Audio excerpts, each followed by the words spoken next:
வாஸ்து ஆலோசனை. பணம் பெருக வேண்டுமா? உங்கள் பர்சில் இந்த மாற்றங்களை மட்டும் செய்யுங்க. பலர் கருப்பு நிறம் பணி பர்ஸ் வைத்திருக்கிறார்கள். கருப்பு என்பது சனியின் பிடிக்காத நிறம் என்று நம்பப்படுகிறது. பணம் சம்பாதிப்பதற்கான இன்று ஏராளமாக கடினமாக உழைக்கின்றனர். நாள் முழுவதும் பணத்திற்காக ஓடிக்கொண்டிருப்பவர்களை பார்க்கிறோம். ஆனால் எல்லோரிடத்திலும் பணம் தங்குவதில்லை. பணத்தை வைத்துக் கொள்வதற்கான மணி பர்சில் பயன்படுத்துகிறோம். அதில் சில பொருட்களை வைப்பதால் பணம் பெருகும் என்றும் குடும்பத்தில் மகிழ்ச்சி நீடிக்கும் என்றும் வாஸ்து சாஸ்திரங்கள் கூறுகின்றன. வாஸ்து சாஸ்திரத்தின்படி 5 விசேஷமான பொருட்களை பர்சில் வைக்க வேண்டும். இதனால் வாழ்க்கையில் பணத்துக்கு பஞ்சம் இருக்காது. பணம் மற்றும் மகிழ்ச்சி என்ற கடலில் மிதப்பீர்கள் என வாஸ்து கூறுகிறது. பலர் தங்கள் பர்சில் குருக்கள் அல்லது தெய்வங்களின் படங்களை வைத்திருப்பார்கள்.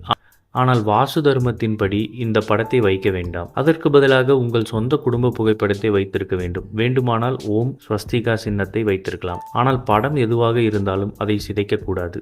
அத்தகைய படத்தை பர்சில் வைத்திருப்பதால் பணம் வீணாகாது என்று நம்பப்படுகிறது. மாறாக பணம் பெருகும் என்றும் நம்பப்படுகிறது. பணத்தை நாணயங்களையும் தனித்தனியாக வைத்திருக்க முயற்சிக்கவும். பலர் தேவையற்ற காகிதத்தை தங்கள் பர்சில் வைத்து விடுகிறார்கள். அதிகப்படியான காகிதம் பணத்தை வீணாக்குகிறது. எனவே பணத்தை மட்டும் வைத்திருக்க முயற்சி செய்யுங்கள். பணப்பையிலிருந்து மீதமுள்ள காகிதத்தை அகற்றவும். பணப்பையில் ஒரு சதுரமான தங்கம் அல்லது பித்தளையை வைத்துக் கொள்ளுங்கள். ஆனால் இந்த துண்டை வியாழக்கிழமை கங்கை நீரால் சுத்திகரிக்கவும். இந்த துண்டை பரிசில் வைத்தால் செல்வம் நிச்சயம் என்று வாஸ்து கூறுகிறது. உங்கள் பரிசில் உங்கள் ராசி தொடர்பான விஷயங்களை வைத்துக் கொள்ளலாம். இதுவும் பணத்தை பெருக்கும். பலர் கருப்பு நிற மணி பர்ஸை வைத்திருக்கிறார்கள். அதை செய்யாமல் இருக்க முயற்சி செய்யுங்கள். கருப்பு என்பது சனியின் பிடிக்காத நிறம் என்று நம்பப்படுகிறது. அத்தகைய சூழ்நிலையில் உங்கள் சனி நன்றாக இல்லை என்றால் கருப்பு நிற பர்ஸை வைத்திருப்பது சிக்கலை ஏற்படுத்தும். இது போன்ற செய்திகளை உடனுக்குடன் தெரிந்து கொள்ள நம்ம சேனலை சப்ஸ்கிரைப் பண்ணிக்கோங்க. பெல் நோட்டிஃபிகேஷன் ப்ரெஸ் பண்ணிக்கோங்க.